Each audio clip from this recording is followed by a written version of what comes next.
Hello अस्सलाम वालेकुम, कैसे हो आप लोग। उम्मीद करता हूँ खैरियत से होंगे। इस वीडियो में हम बात करेंगे स्पेन के टूरिस्ट वीज़े या विज़िट वीज़े के बारे में कि कैसे आप स्पेन का टूरिस्ट या विज़िट वीज़ा अप्लाई कर सकते हैं। और वीज़े की जो रेशियो है इस वक्त कोरोना के बाद बहुत अच्छी जा रही है। आप कह सकते हो 98% वीज़े की रेशियो जा रही है।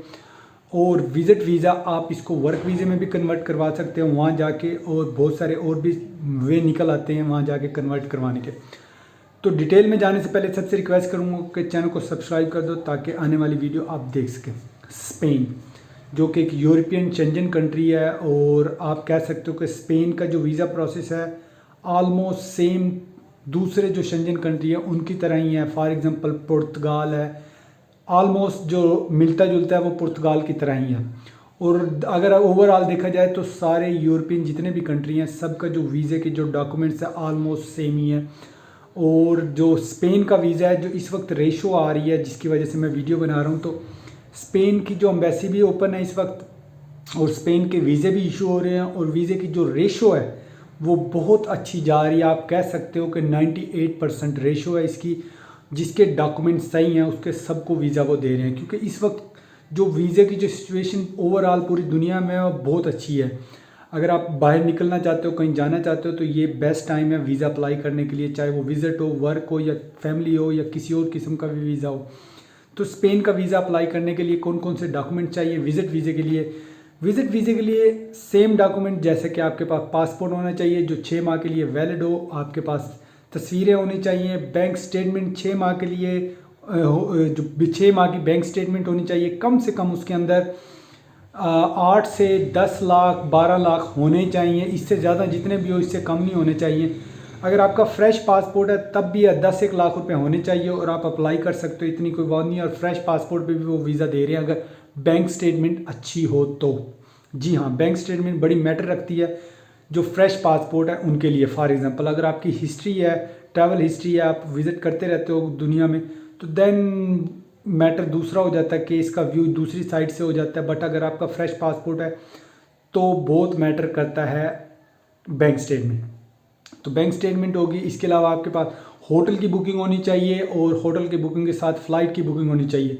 जिनके फ्रेश पासपोर्ट है उनको मैं ये भी एक बात कहूँगा कि अगर आप जब आप होटल की बुकिंग करवाते हो, होटल की बुकिंग करवाने के साथ साथ आप उस होटल से इन्विटेशन भी ले सकते हो।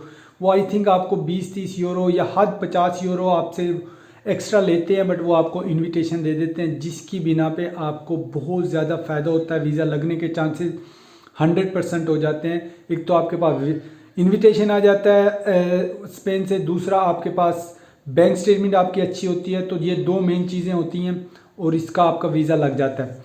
तो इसके अलावा आपके पास इंश्योरेंस होनी चाहिए जो 30,000 यूरो को कन्वर्ट करें, और ये आराम से हो जाती है किसी भी ट्रैवल एजेंसी से या किसी भी इंश्योरेंस ऑफिस से आप पता करके 2-3 हज़ार हद 5,000 रुपये की आराम से हो जाती है। ये होने के बाद आपके पास आपको जो अप्लाई करना है, मीन्स अगर आप जॉब करते हो तो आपकी जॉब की 6 माह की सैलरी स्लिप, आपकी जॉब से एनओसी लेटर, अगर आपका बिज़नेस है तो आपकी बिज़नेस के डॉक्यूमेंट्स, एनटीआर नंबर वगैरह, फैमिली रजिस्ट्रेशन सर्टिफिकेट और आपका मैरिज सर्टिफिकेट। इसके अलावा जितने भी एडिशनल डॉक्यूमेंट्स हैं वो भी आप लगा सकते हैं जो वीज़े जो आपके डॉक्यूमेंट्स की फ़ाइल को सूट करते हो। सूट से मुराद कोई घर है, लैंड है, बिजनेस है, शॉप्स हैं, या कुछ भी है, आपके पास गाड़ी है, या ये डॉक्यूमेंट्स आप एडिशनल तौर पे लगा सकते हो अगर आपके नाम हो तो। इससे क्या होता है कि वीज़ा देने वाले के ध्यान में जाती है कि इतनी चीज़ें इसकी यहाँ, इसने वापस आना ही आना है, इसने वहाँ से भागना नहीं है। तो ये सारी चीज़ें आपके पास होने के साथ आपको वीज़ा कैसे अप्लाई करना। वीज़े की जो फ़ीस है वो 80 यूरो है, और वहाँ जो सैलरी के लिहाज से अगर हम बात करें कि क्या विज़िट वीज़ा वहाँ कन्वर्ट हो जाता है, जी हाँ, विज़िट वीज़ा वर्क वीज़े में कन्वर्ट हो जाता है। और आलमोस्ट आप कह सकते हो कि 800 से 1000 यूरो आराम से आप कमा सकते हो वहाँ। छोटे काम से, पार्ट टाइम से, या छोटे छोटे काम से आप इतने कमा सकते हो। सर्वाइवल करने के लिए बहुत अच्छे हैं। इसके बाद मेन जो लोग वहाँ स्पेन जाते हैं वो इसलिए जाते हैं कि वहाँ के डॉक्यूमेंट्स ले सके, पेपर ले सके, पेपर लेने के बाद किसी अच्छी कंट्री में और शिफ्ट हुआ जा सके। जी हाँ, मीन्स कि जब आपके पास स्पेन का अगर पीआर मिल जाती है, नेशनैलिटी मिल जाती है, पासपोर्ट मिल जाता है, देन आप दुनिया के बहुत सारे कंट्रियों में ईज़िली ट्रैवल कर सकते हो, ईज़िली सेट हो सकते हो। तो इसलिए बाकी जैसे मैंने कहा सैलरी के लिहाज से 800 से 1000 यूरो आप नॉर्मली कमा ले, तो इससे ज़्यादा भी लोग कमाते हैं, इससे कम भी लोग कमाते हैं, बट ये आपका मैं मिडवे बता रहा हूँ कि 800 से 1000 यूरो, और इतने में आपका सर्वाइवल भी अच्छा हो जाता है और थोड़े बहुत पैसे आप सेव भी कर लेते हो। तो ये अच्छा वे है वहाँ जाके टाइम गुजार के पेपर लेके कहीं और निकलने के लिए। जी हाँ, और जैसे मैंने कहा ये यूरोपियन और शेंजन कंट्री है, तो आप इसके वीज़े पे और बाकी जगह भी घूम फिर सकते हो। अब बात करते हैं कि कैसे आपको अप्लाई करना चाहिए। अप्लाई करने के लिए आपको ऑनलाइन अप्लाई करना पड़ेगा, अपॉइंटमेंट लेनी पड़ेगी। अपॉइंटमेंट लेने के लिए एक साइट है इनकी BLS-SpainVisa.com पे जाना पड़ेगा।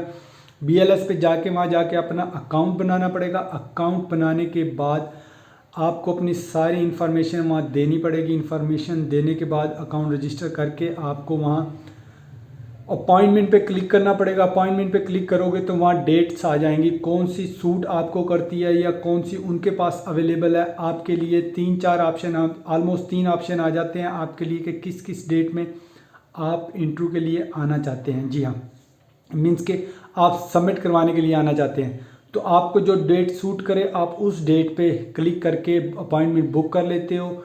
और जैसे मैंने कहा कि वीज़े की जो फ़ीस है वो 80 यूरो है, और जो वीज़ा अप्लाई करने की जो और एक्स्ट्रा फ़ीस पे भी हर कंट्री की अपनी ही होती है। आप किसके थ्रू अप्लाई कर रहे हो वो सर्विस जो चार्जेस होते हैं वो डिफरेंट होते हैं। अगर आप पाकिस्तान से अप्लाई कर रहे हो, इंडिया से, बांग्लादेश, नेपाल, कहीं से भी आप UAE वगैरह, सऊदीया से कहीं से अप्लाई कर रहे हो, तो वो हर जगह की थोड़ी थोड़ी जो सर्विस चार्जेस है वो एक्स्ट्रा होती है। वो आप खुद ही देख सकते हैं जो भी होगी।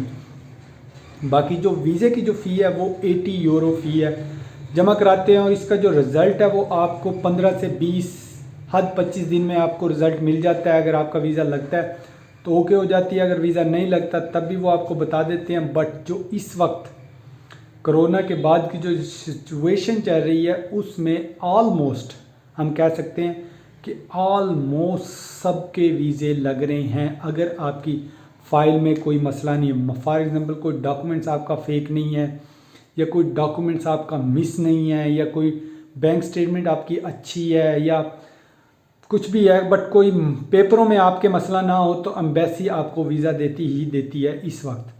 और ये बेस्ट चांस है स्पेन में जाके वीज़ा लेके सेट होने के लिए। काम के लिहाज से भी यूरोप में बहुत सारी जॉब्स अवेलेबल हैं इस वक्त, क्योंकि बहुत सारी लोग वापस आ गए थे कोरोना के बाद, जो मुश्किल से लोग अब जा रहे हैं।